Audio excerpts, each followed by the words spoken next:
Hi friends, today is a lucky day for you dears. இன்னைக்கு ஷவாய் chicken எப்படி பண்ணுறதுன்னு பார்க்கலாம். இதுக்காக 2 லெக் பீஸ் எடுத்துருக்கோம். இதுக்கான பேஸ்ட்டை எப்படி ரெடி பண்ணுறதுன்னு பார்க்கலாம். ஒரு பீஸ் இஞ்சி, கொஞ்சம் பூண்டு, ஒரே ஒரு தக்காளி, கொஞ்சமாக மல்லி இலை கிள்ளி போட்டுக்கலாம். 1.5 டீஸ்பூன் மிளகாத்தூள், கொஞ்சமாக மல்லித்தூள், ஒரு பெரிய லெமனோட ஹாஃப் எடுத்துக்கோங்க. அதை ஸ்க்வீஸ் பண்ணி எடுத்துக்கலாம்.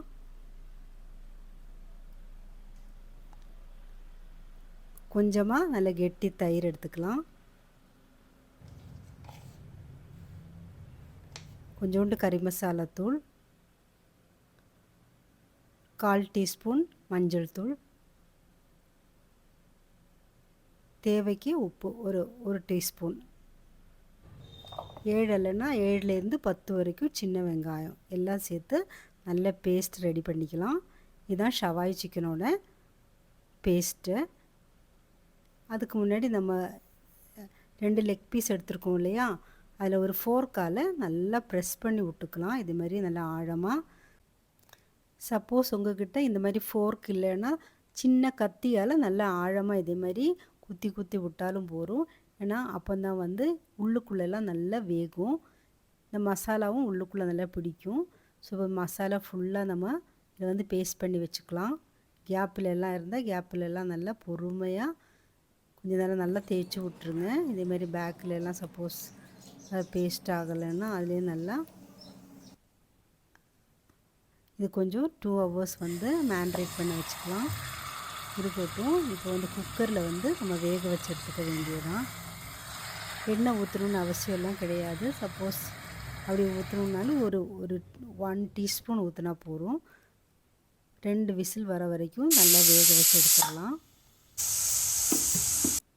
ஸோ சூப்பராக வெந்துருச்சு. நம்ம பார்க்கலாம் எப்படி வெந்திருக்குன்னு. குக்கரை ஓப்பன் பண்ணி அதுக்காக நம்ம ஒரு கத்தியை வச்சு ப்ரெஸ் பண்ணால் தெரிஞ்சிடும்.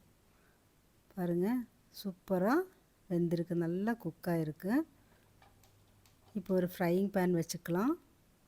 ஒரு 2 டீஸ்பூன் காணும் எண்ணெய் ஊற்றி இந்த ஷாலோ ஃப்ரை பண்ணி எடுக்கலாம். ஏன்னா டீப் ஃப்ரை பண்ணுறதுக்கு நிறைய எண்ணெய் ஊற்றணும். இது எண்ணெய் ரொம்ப கம்மியாக தான் தேவைப்படும். அந்த 2 பீஸும் போட்டு ஃபஸ்ட்டு பீஸ் மட்டும் போட்டு நல்லா ஃப்ரை பண்ணணும். திருப்பி திருப்பி போட்டு ஒன் சைடு நல்லா ப்ரௌனிஷ் ஆனதுக்கப்புறம் அதர் சைடு அப்படி மாற்றி மாற்றி நல்லா ப்ரௌனிஷ் ஆகிற வரைக்கும் நல்ல பிளாக் ப்ரௌன் ஆகிற வரைக்கும் நம்ம ஃப்ரை பண்ணி எடுத்துக்கலாம்.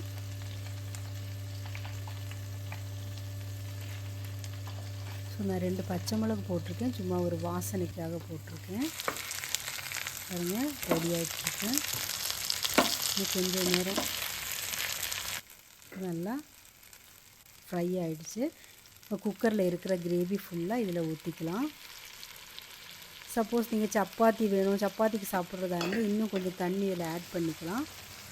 குக்கரில் கொஞ்சம் தண்ணி ஊற்றி அதையும் சேர்த்து இதில் போட்டுனா கொஞ்சம் கிரேவியாக கிடச்சிரும். அப்போ சப்பாத்திக்கு சாப்பிட்றதுக்கு நல்லாயிருக்கும். ரெடி ஆயிடுச்சு ஷவாய் சிக்கன். பிரியாணி, கீ ரைஸ், சப்பாத்தி எல்லாத்துக்கும் சூப்பராக இருக்கும். இதை சர்வ் பண்ணிக்கலாம். இப்போது எண்ணெய் ரொம்ப கம்மியாக இருக்கிறதுனால ரொம்ப ஹெல்த்தியும் கூட. வீட்டில் கண்டிப்பாக ட்ரை பண்ணிடுங்க. பிடிச்சா ஒரு லைக் மட்டும் கொடுத்துருங்க. இந்த வீடியோ ஃபுல்லாக பாருங்கள். லாஸ்ட்டில் நான் ஒரு சின்ன டிப்ஸ் கொடுத்துருக்கேன். பாருங்கள், சூப்பராக இருக்குது. நம்ம சாப்பிட்டு பார்ப்போம் எப்படி இருக்குன்னு. பாருங்கள், எவ்வளோ அழகாக குக்காக இருக்குது. நம்ம தொட்ட உடனே அப்படி பிச்சுக்கிட்டு வரும். அவ்வளோ டேஸ்ட்டாக இருக்கும். ஒரு தடவை கண்டிப்பாக செஞ்சு சாப்பிட்டு பாருங்கள். இதை லெமனையும் ஊற்றி சாப்பிட்டா இன்னும் ரொம்ப டேஸ்ட்டாக இருக்கும். இப்போ ஒரு டிப்ஸ் சொல்ல போகிறேன். நீங்கள் முட்டை வேக வைக்கும்போது அதில் கொஞ்சம் உப்பு போட்டு வேக வச்சிட்டோன்னா ஒரு கொதித்ததும் 10 மினிட்ஸ் கழித்து ஆஃப் பண்ணலாம். சூப்பராக இது மாதிரி ஓடு கரெக்டாக வந்துடும். கொஞ்சம் கூட அதில் பிசுறே இருக்காது, கிளியராக வந்துடும். அதுக்காக நீங்கள் கொஞ்சம் உப்பு போட்டு வேக வச்சு எடுத்துடலாம். பாருங்கள், சூப்பராக இருக்குது. பாருங்கள். தேங்க்யூ ஃபார் வாட்சிங். Good luck.